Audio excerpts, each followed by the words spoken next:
গ্লাসেও তো দিতে পারে। হ, র আর ই, এই নিয়ে হরি।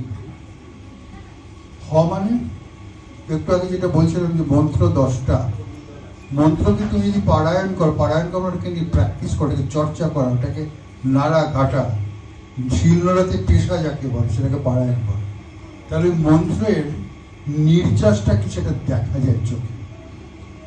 সুরের আলো ভুবন ফেলেছে, সুর তো ভাইব্রেশন, তার আবার আলো হয় কি করে? রবীন্দ্রনাথ লিখছেন সুরের আলো ভুবন ফেলেছে। অর্থাৎ সুরকে যদি সেভাবে গাওয়া যায়, সুরের মধ্যে থাকা স্বর র, স মানে আত্মা, র মানে হচ্ছে শক্তি, সেটাকে দেখা যায়। তাহলে হ মানে হচ্ছে হকারও পিঙ্গল বর্ণ, সর্ববর্ণ সর্বোত্তম।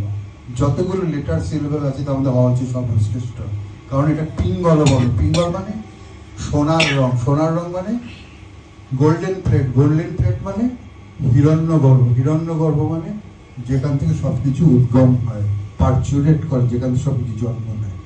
সমস্ত পৃথিবীর হিরণ্য গর্ভ থেকে বেরিয়েছে, যেটা কিনা আমাদের কুটস্থের মধ্যে রাখা আছে। সেই হিরণ্য গর্ভের দর্শন হয়, সেটা হকার পিঙ্গল বর্ণ, সর্ববর্ণ সর্বোত্তম।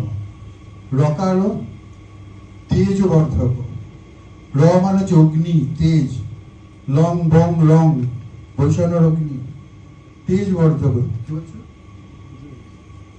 রকার তেজ বর্ণ, ওখান থেকে তেজ তৈরি, অর্থাৎ energy, energy for doing any work, that is তেজ, এনার্জি।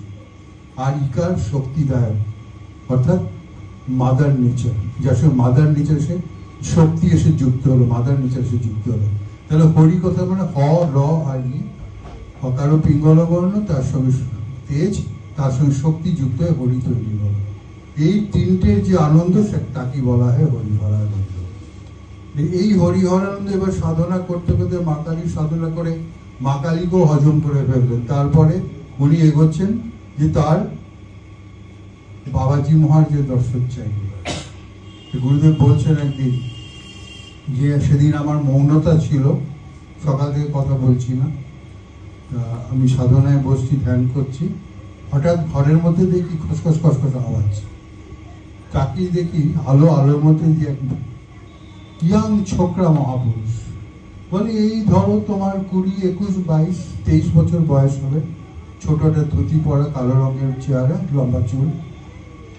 আমি তাকে বুঝে তার দিকে এগিয়ে তার সঙ্গে কথা বলতে এতই হতভম্ব হয়ে গেলাম, কিংকর্তব্য বিমূঢ় হয়ে গেলাম। উনি চলে গেলেন, আমি তাকে বুঝলাম উনি বাবাজি মহারাজ, কিন্তু আমি তাকে একবার প্রণাম করতে পারলাম না, সেই দুঃখে আমি কান্নাকাটি করে আসনে করলাম। আবার মহাসাধনায় বসলাম, আবার বসলাম, এবার আবার তিনি এলেন। বলছেন যে ঘরের মধ্যে তিনি যখন প্রবেশ করলেন, পরিস্থিতিটা ঠিক এরকম, তোমার ধরো রাস্তায় তুমি রাত্রেবেলায় যাচ্ছ, অপোজিট দিকে 10টা হেডলাইটের ট্রাকের আলো পড়লে তোমার চোখে যে অবস্থা হবে, সেরকম আলো আমি কিছু দেখতে পাচ্ছি না, এত জ্যোতি। তখন আমি বললাম, আপনি কে এসছেন? তখন বলেন, আমি তোমার সাধনায়, বাবাজি মহারাজ উত্তর দিচ্ছেন, আমি তোমার সাধনায় অত্যন্ত প্রীত হয়েছি, সেই জন্য আমি তোমাকে দর্শন দিতে এসেছি এবং তোমাকে আশীর্বাদ করতে এসেছি, এবং তোমাকে অনেক কাজ করতে হবে কি সেটা জানাতে এসেছি। ওদের মধ্যে আরো কিছু ভাবের আদান প্রদান হলো, কথার আদান প্রদান হলো, যেগুলো গুরুদেব বলেছিলেন আমি রেকর্ড করে রেখেছিলাম, সবটা এখানে বলছি না। স্পিরিচুয়াল এক্সচেঞ্জ হলো। তারপরে উনি বললেন যে আমি এসেছি, আমাকে কিছু খেতে দেবে না? তখন উনি বললেন যে আমাকে এই মুহূর্তে কিছু নেই, আমি মাকে কিছু ফল প্রসাদ নিবেদন করেছি, সেটাই আছে, কিন্তু ওটা তো মাকে নিবেদন করে, আপনাকে কি করে দিই? তখন দেখছেন যে বাবাজি মহারাজের কুটস্থ থেকে একটা জ্যোতি গিয়ে মায়ের কুটস্থে পৌঁছে, মায়ের কুটস্থের জ্যোতিটা গিয়ে ওই ফলের